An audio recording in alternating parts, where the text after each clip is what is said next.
Ladies and gentlemen, please join me in welcoming our chief guest for today, Mr. Frans Timmermans, European Commission Executive Vice President for the European Green Deal.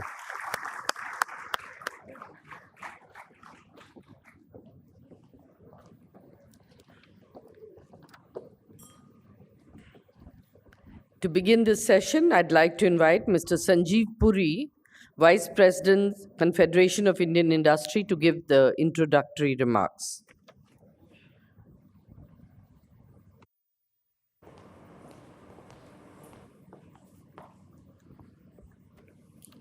Mr. Frans Timmermans, European Commission Executive Vice President for the European Green Deal. Ladies and gentlemen, friends from the media, good evening. And it's my pleasure to welcome all of you to this very important session, a subject that assumes enormous significance in today's context. And it gives me immense pleasure to welcome Mr. Frans Timmermans, the Executive Vice President of the European Commission. Thank you for joining us today, Mr. Timmermans. Mr. Frans Timmermans needs no introduction for those that follow the European news. He has been leading the Commission's work on the European Green Deal, and its aim is to become, the ambition is to become the first climate-neutral continent by 2050. And he's also leading all the climate negotiations on behalf of the European Union. Besides decarbonization and green infrastructure, I think some other very important facets of his work include just transition, protecting and preserving nature and biodiversity, pollution, sustainable food systems, and circular economy. Now, these are some facets that are extremely important. Just transition, I believe, is very important because ultimately the world is a better place if no one is left behind. And nature, biodiversity are extremely important to really restore the Earth's ecosystem, food security, access to, in fact, industrial raw materials, and now also the requirements of biofuels. They all are somewhere interconnected with agri-value chains, which are most vulnerable. And this is a facet that also helps build the resilience. And this is very important because, I came across some data that the Harvard Business Review published that the world, agri-value chains must produce as much as 58 to 95% more by 2050 to meet all the growing requirements. And that has to be done when we have a serious challenge of natural resources. So in that context, I think all of these areas are extremely important. In fact, the most important issues of our times. Thank you, Mr. Frans Timmermans, for being here once again. And I'm sure you're aware of what India is doing. India is committed to net zero by 2070. India has followed up its global commitments by strong action. And it's on very much in line to meet commitments that were earlier given in the Paris Agreement and subsequently updated. And there is also a very important intervention, unique intervention that's been made by the government of India that's called the LIFE mission. Sustainability and a sustainable future has to be built on sustainable consumption. The both have to go hand in hand. And that's a very important and unique initiative that's been taken by the Indian government.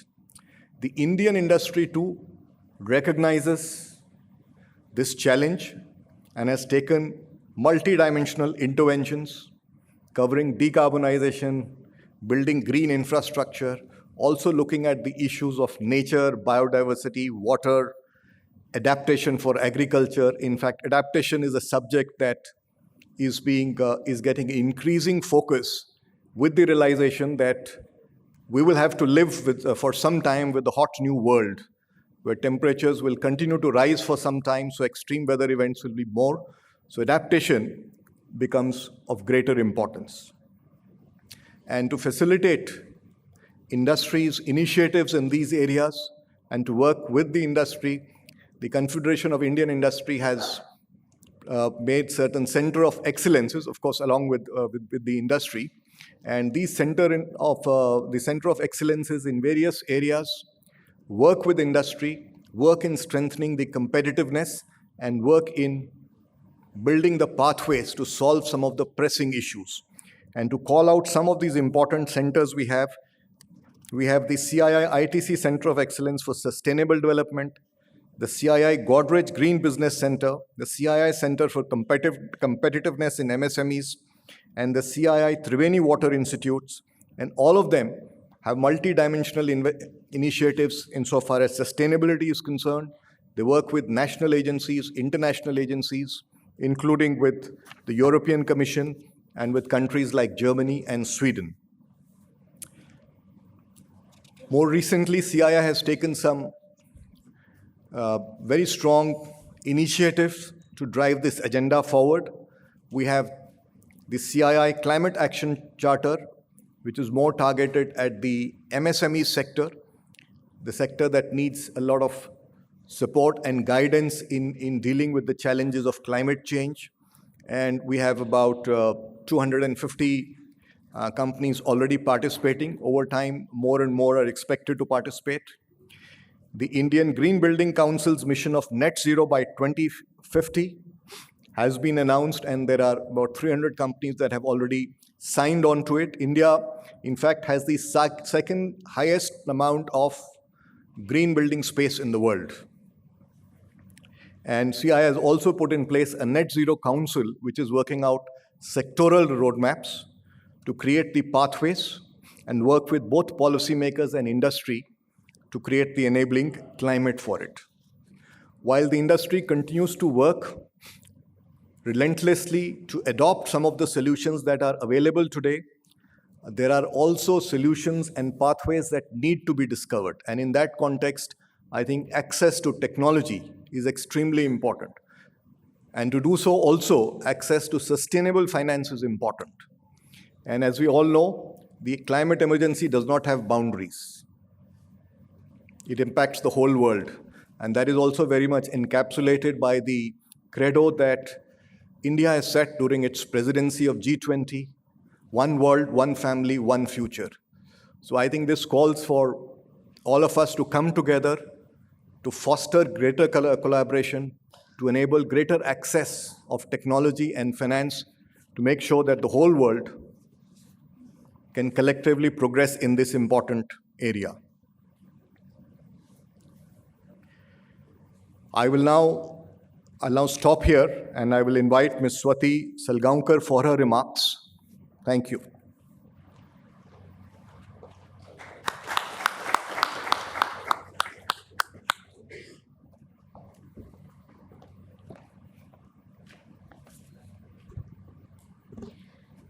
Thank you, Mr. Puri. Good afternoon, and thank you for inviting me to be a part of this discussion. And it's really an honor to be here with Mr. Timmermans.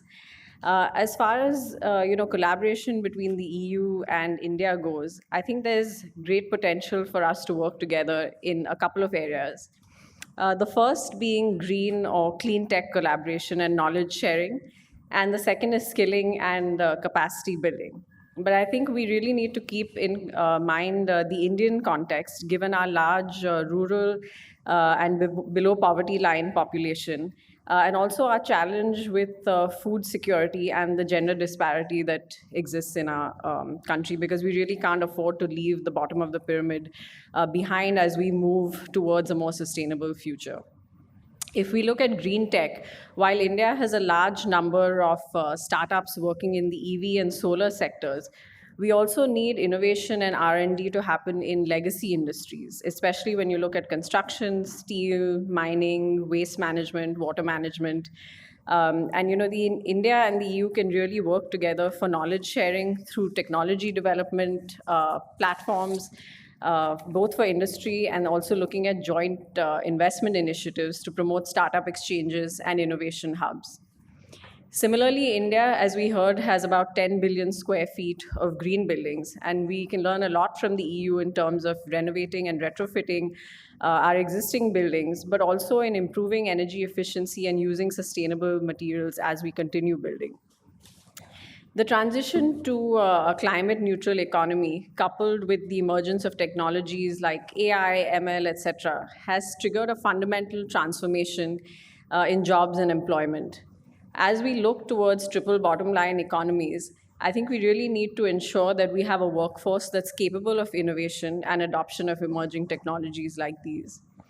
This requires investments in capacity building, but more importantly, our academic institutions need to work closely with industry as the skilling and reskilling process takes place. Collaboration between India and the EU in the areas of green tech and skilling can drive sustainable development by leveraging our respective strengths, resources, and expertise.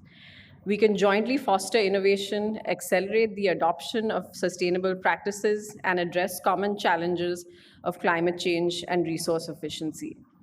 I will stop here, and I look forward to hearing more from Mr. Timmermans on this. Thank you.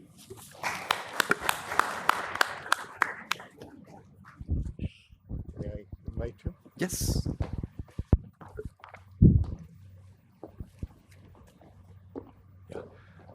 It's now our privilege to invite Mr. Francis Timmermans for his perspectives. Thank you very much, and thank you very much for inviting me to be with you here today. And I'm also looking forward to questions you may have later on so that we can have a discussion.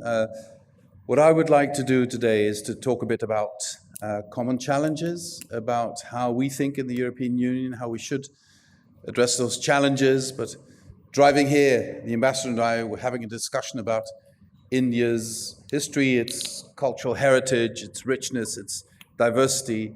And it's every time inspiring to talk about these things and to think about these things. And you know, this is the cradle of our common languages. This is the cradle of so much of our common culture, but also of our culture diversity. And we have a lot to be thankful for when we think about our ancestors. But the question that poses itself today is, are we going to be good ancestors? Are we going to be able to make our children, grandchildren, and those who will follow them proud? And it all depends on whether we are able to face, which is arguably the biggest challenge humanity has ever faced, which is the combination of the climate crisis and the threatening ecocide. If we now, in the coming years, the coming decades, are not able to face that challenge, to handle the climate crisis that's already here, and to prevent it from getting completely out of hand, we will not have been good ancestors. And why don't we set a common goal as humanity? Let's be good ancestors. And I say this because these crises transcend any political differences we may have. It transcends any economic interest differences we may have. It transcends any other issue that is on our table. And I believe, even if this is getting more daunting every time, all the scientists who have been warning us are even themselves surprised about the way the climate crisis is accelerating, even beyond their most pessimistic analyses. So if we are to face this, we have to act now. And two things, I would like us all to communicate with our constituents, with our citizens, with the people who work for your businesses, with the people you serve with your businesses, is two things. First of all, get rid of the illusion that by doing nothing, everything will stay the same. It's an illusion. Second, the longer you take, the more you procrastinate, the more expensive it becomes, the tougher it becomes, and the bigger the damage will be. So we have no time to lose. Now, since these crises are accelerating, the risk we run is that despair takes over. despair takes over, and that despair leads to paralysis and to forgetting that this can be solved. Now, keep in mind that this is a crisis, however daunting it is, that can be faced down if we act now and on a global scale. The whole preparation of the next COP conference in Dubai should be focused on how we face this challenge. The whole nature of the cooperation between the European Union and India should be focused on how we create the instruments that will allow us to transform our societies and our economies in a way that we create sustainable jobs, that we create growth within planetary limits. And of course, we have different starting positions. Of course, the historic responsibility on those economies who've been burning fossil fuels for 200 years is bigger than those economies that came to the party later. But at the end of the day, we need to distinguish between responsibilities, and with responsibility comes also the responsibility to react. But at the end of the day, if we don't act collectively, we will fail collectively. So this is something we need to do together. So where would I see opportunities? First of all, let me point to something that is really inspiring, which is the rapid move to sustainable energy. If I tell you that in Europe, over the last year, solar energy generation has increased with 40% just in 1 year. If you see that in the first 4 months of this year, China has added more than 40 gigawatts of solar energy power generation, only in 4 months. If you see what the latest generation of wind turbines can provide, 15 megawatts per wind turbine, offshore wind turbines, these are massive opportunities. And we should be collectively setting a goal on the international stage for how much renewable energy we want to generate in a certain time frame. This is a goal we can all adhere to. This is an inspiring goal. This is a goal, I think, if I look at Prime Minister Modi's plans for renewable energy in India, India could easily commit to. It's something India is doing, and it's a huge opportunity to get it done. Now, if we want to do that, we need supply chains that can provide the solar panels, the wind turbines, the full industrial supply chains that are necessary. And we need to think beyond the borders of our countries or regions. We need to think about international supply chains. We will need raw materials for that. We will need to develop, if you want to depend more and more on sustainable energy, you will have to develop systems that create stability in your energy supplies, which means battery systems, which mean green hydrogen systems. For that, you need electrolyzers. You need to develop new forms of batteries. You need to have batteries at literally all scales and sizes. You need to have access to the raw materials, to the technology to develop this. Why don't we use the Trade and Technology Council that we have between India and the European Union to focus on these things? Where is the industry of the future that benefits both of us?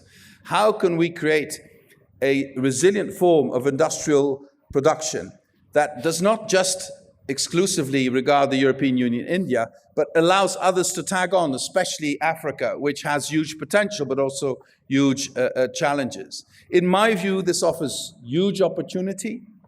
In my view, this offers a vision of an economy that's changing anyway, but then would change in the right sense.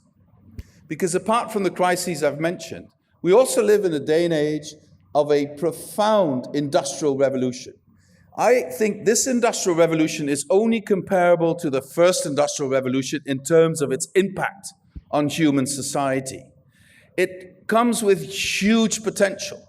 And this country is proving that day by day with all the engineers you're training, with all the IT progress you're making, with all the new inventions that are coming to the market. If you want to see where this industrial revolution is actually happening, come to India and you will see it, like in many other places. And I think this offers huge opportunity also for a fairer society. It offers huge opportunities for those industries that perhaps have less of a longer-term future. It offers huge opportunities for people who are now working in the coal mining industry to have clean jobs, to have well-paying jobs, and jobs that are sustainable in the future. It offers huge opportunities for rural areas to be part of a better nature conservation and at the same time be part of the energy mixes of the future through biomethane and other forms of biofuels. So I see opportunities. And we need to see these opportunities if we want to be strong enough to face the enormous, daunting challenges. And my invitation to you here today is, let's create together the right fora, the right discussion forums, the right ideas, the right scientific developments, the right industrial applications that will allow the European Union and India to work much more closely together for the benefit of our people, but also for the benefit of the whole planet. Thank you very much.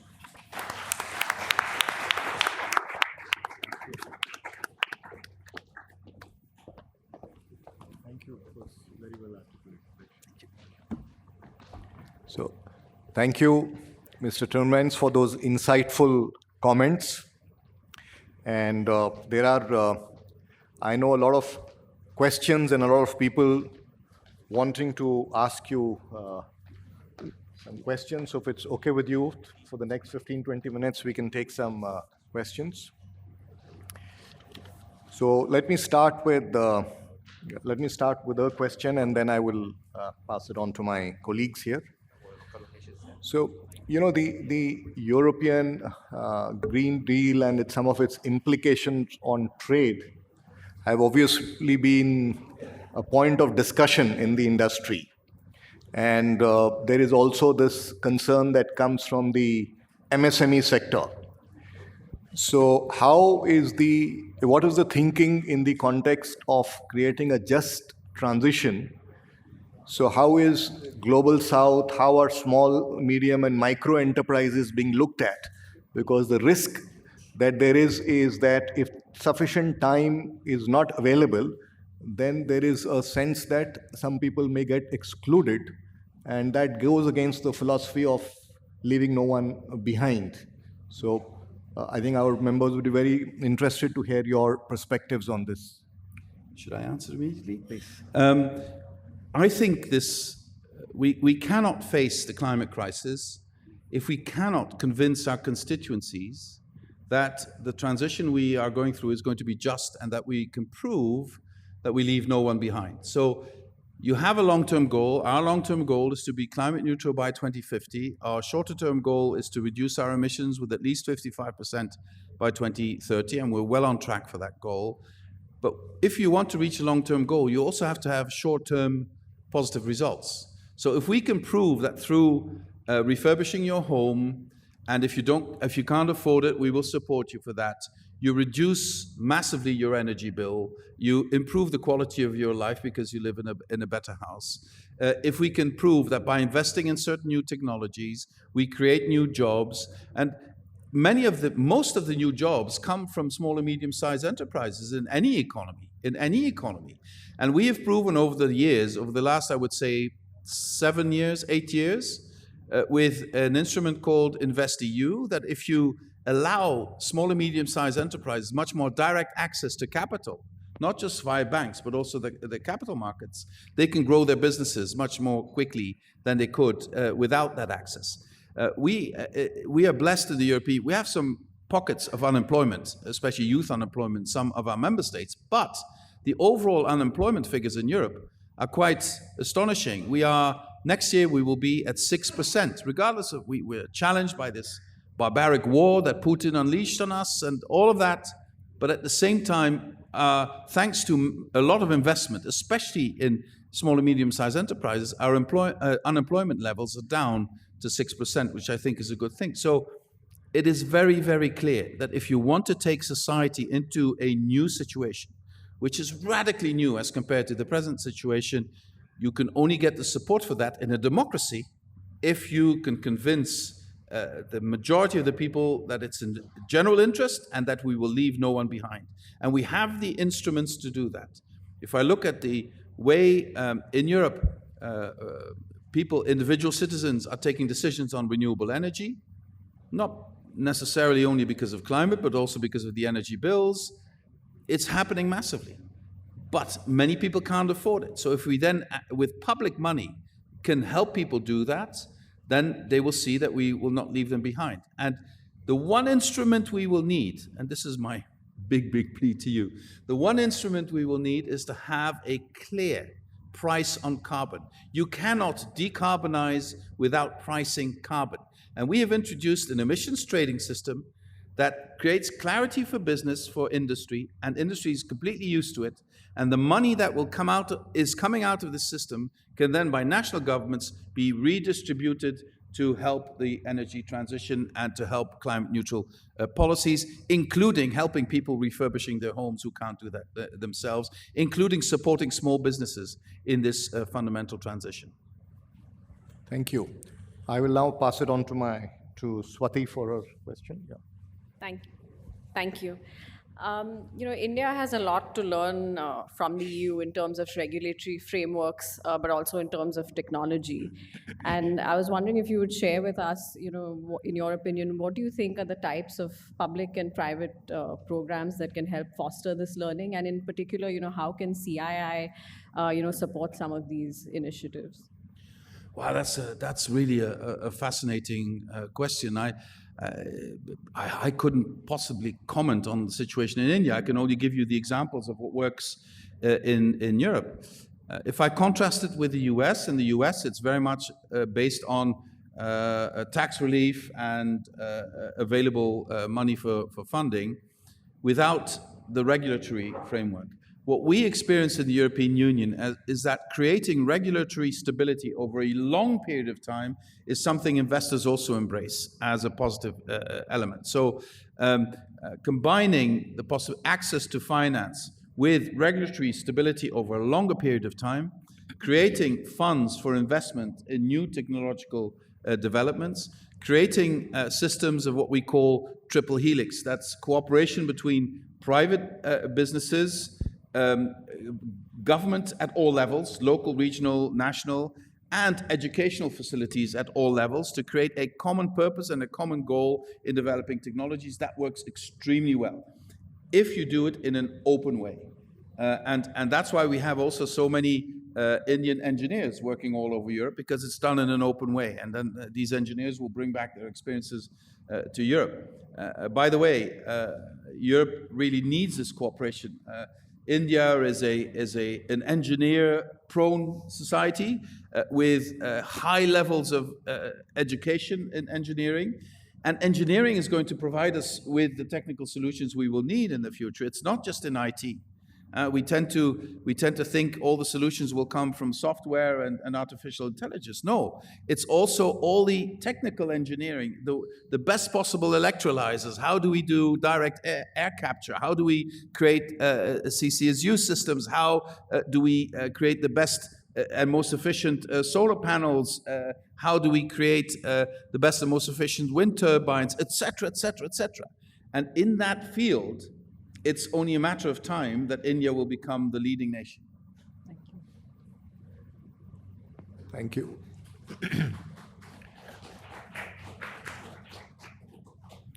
Thank you. We now have some colleagues in the audience who would like to ask a question. So I will invite Kamal Bali and Vipin Sondi, maybe one after the other. You could, if it's okay, both of them can ask the question and then you can reply together. Yeah.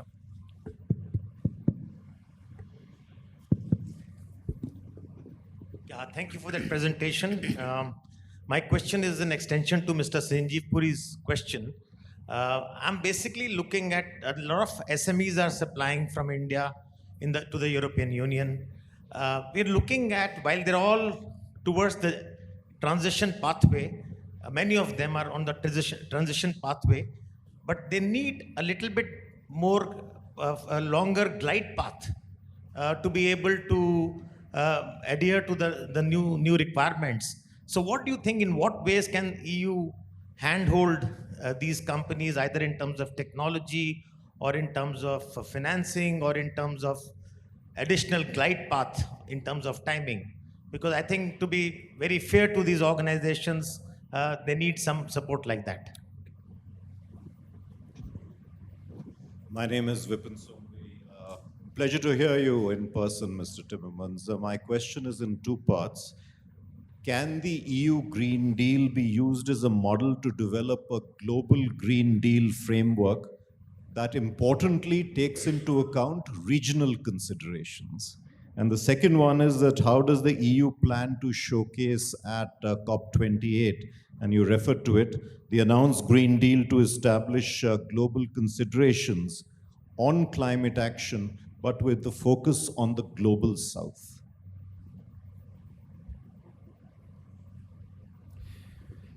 I think we should use the Trade and Technology Council as a platform where we discuss the need for, well, you call them glide paths, the need for organizing the best way of getting where we need to get, and also the best way of enhancing a swift transition to new economy. I think we need this exchange.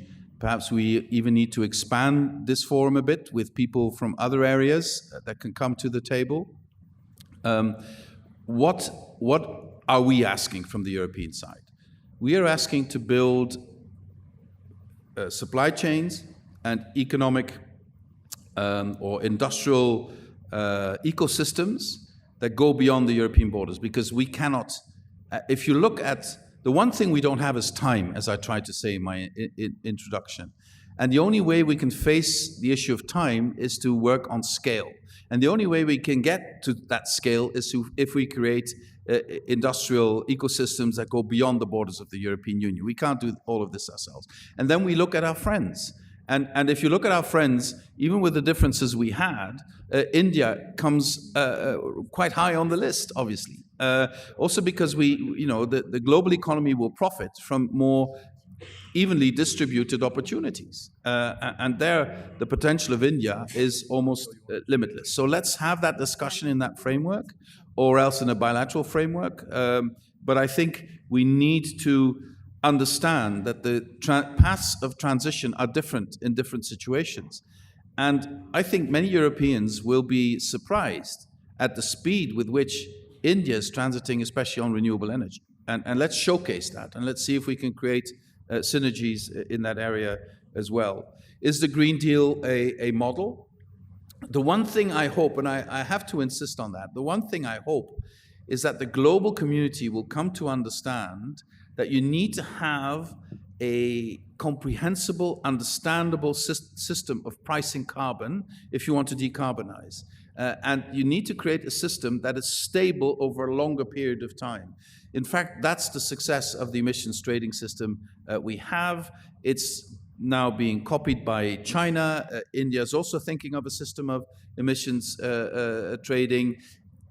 I can really recommend it because it creates stability. It gives industry an opportunity to plan over a longer period of time. It also creates a price for carbon that allow you to plan the decarbonization, to get financing for the decarbonization.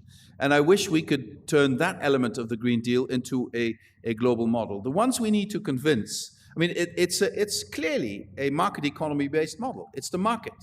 And so I'm always amazed that those who say they are the inventors of the market economy in the United States have not adopted that model yet. So I hope that at some point we can also convince the Americans to put a clear price on carbon that will allow them also to plan over a longer period of time. The other thing I believe is very important is that we point to the opportunities and are not blind for the challenges. So how do we get the Global South as part of this? First of all, it's a financing issue, so we urgently need to change the way the international financial institutions operate. We need to empower the MDBs to be able to have the same leverage effect as I was talking about earlier in Europe with InvestEU. I would like the African Development Bank and other development banks to be in a position to do the same thing, allow more direct access to finance, capital finance for small and medium-sized enterprises, to allow more joint ventures or other forms of cooperation across continents to be financed and supported. And for that, it will need backing of public finance. So you need to take away some of the risks. And I think we at the European level have not been good enough yet in saying to our industry, to our companies, we will back you up with the risks if you invest in a more risky environment, whether it's in Asia or in Africa. And I believe we should focus a lot on the energy transition. And for us, it's energy transition. But for many people in the global south, it's access to energy because they haven't. In Africa, 600 million people have no access to energy. Just imagine you can bring to them the cheapest and fastest energy available on the planet today, which is renewable energy. If we could bring that to Africa, to every village, to every school, you will change the development of that continent to the benefit of the whole of humanity. So that is one part of the equation we need to look at. The one thing where I worry about a bit is that we keep recreating a confrontation between these two, in fact, ugly expressions, global north and global south. They don't cover really the challenge. But okay, I don't have a better formula today. So in that context, sometimes countries that are no longer developing countries, countries that are at the top of the world in terms of their economic power, their political power, still want to be treated as developing countries. That will not wash for very long. You know, if with global power comes also global responsibility. And the world is looking, if you want to be a global player, you will also have to take global responsibility. And that's why I salute the way India is now formulating its role in G20. It's clearly formulated on India wants to be a global player, wants to take global responsibility, and that is the way forward. Thank you, Mr. Timmermans, for the detailed answers. Before I pass it on to you, I just have one follow-up question emanating from your comments. You drew attention to, you referred to the United States. And as you're aware, there are a lot of, incentives that have been part of the system of transformation or transition there that have been articulated. And that's, of course, an issue that is also being discussed here. So I just thought I will ask you on how you're viewing it in the EU and how is the industry in EU viewing this and what kind of support and incentives are you envisaging for the industry in the EU?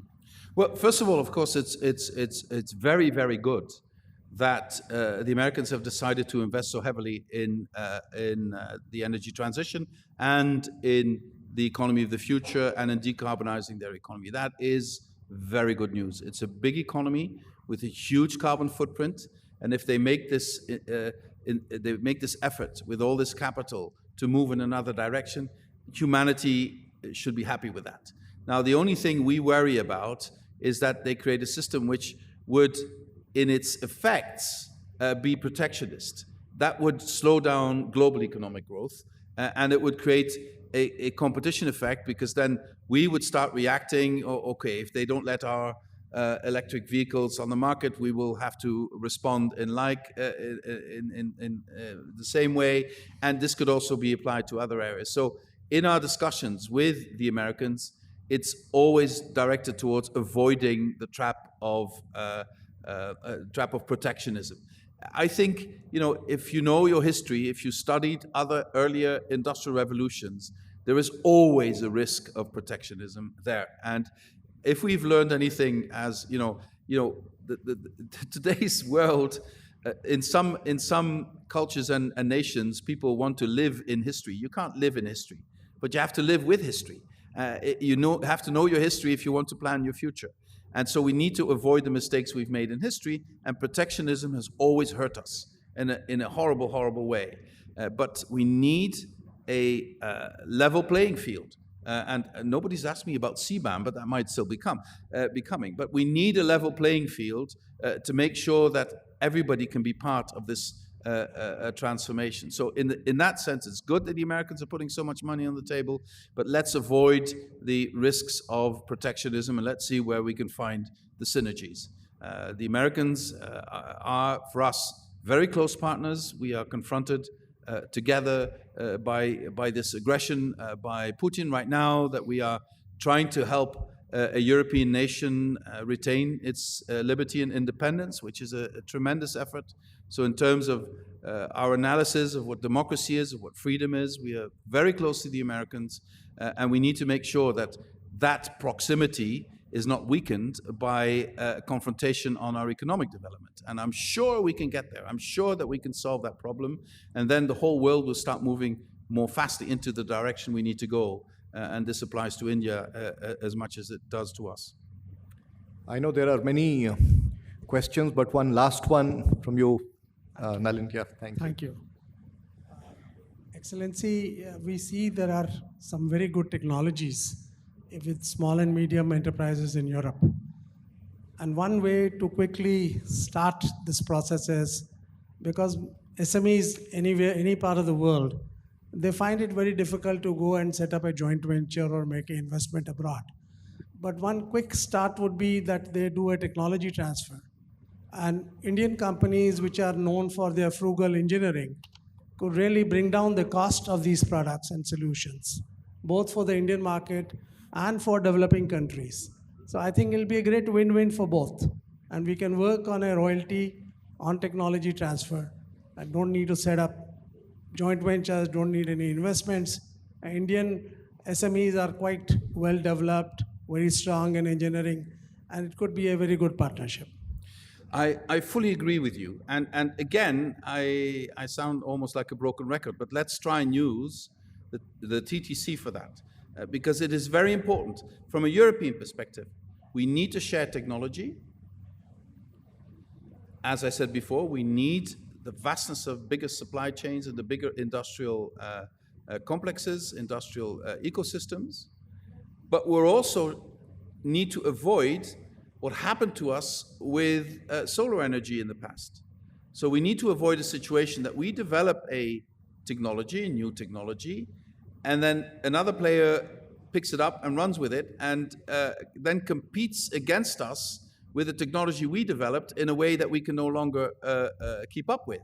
And so that made us a bit shy, too shy, frankly, in terms of sharing technology. So we have to make sure that if we do this on an equal footing and in a way that profits both sides, not just in the short term, but also in the long term. And I think this can be done if we sit down in the council and flesh out what needs to be done, what next generation solar panels will develop and how we develop them, or how they're built in India or developed in India, including offering possibilities for European industry. Electrolyzers, which we still have we still have quite some advance on the rest of the world in terms of green hydrogen development and electrolyzers. How do we make India part of that development? Because, these are really very good, modern, innovative technologies, but they're also quite, at the end of the day, once the technology is developed, as industrial products, they're not that complicated. And the same applies to heat pumps, the same applies to turbines, et cetera, et cetera. So the same applies to the further development of biomethane, which I think is going to be the driving force in cleaning up our airline industry, et cetera, et cetera, et cetera. So let's sit down in all these areas and see if we can create technology transfer, which does not mean technology loss or creating the competition of the future, but which creates more or less permanent industrial ecosystems that profit both sides. That would be my pitch. Thank you, Mr. Timmermans, for patiently answering so many questions and also for your very insightful address. I think you made some very apt point. This whole need to act now and need to act collectively, and for all of us to own the responsibility and to collaboratively work together on accelerating renewable energy and also creating the ecosystem to enable that. And I think that's very aptly captured the essence of energy transition. So thank you very much for being here with us today. We deeply appreciate your presence. And thank you very much for all the insightful comments. Thank you for having me. Thank you very much.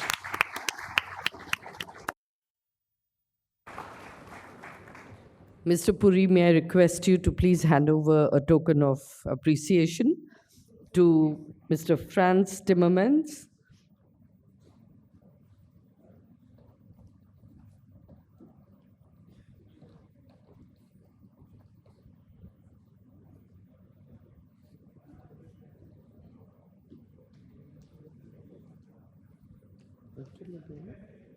For her also.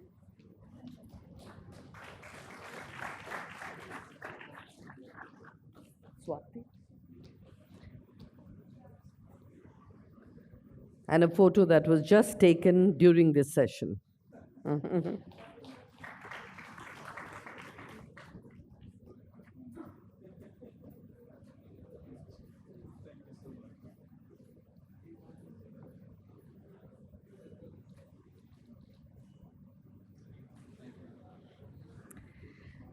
And with that, ladies and gentlemen, we come to the close of the CII Annual Session 2023.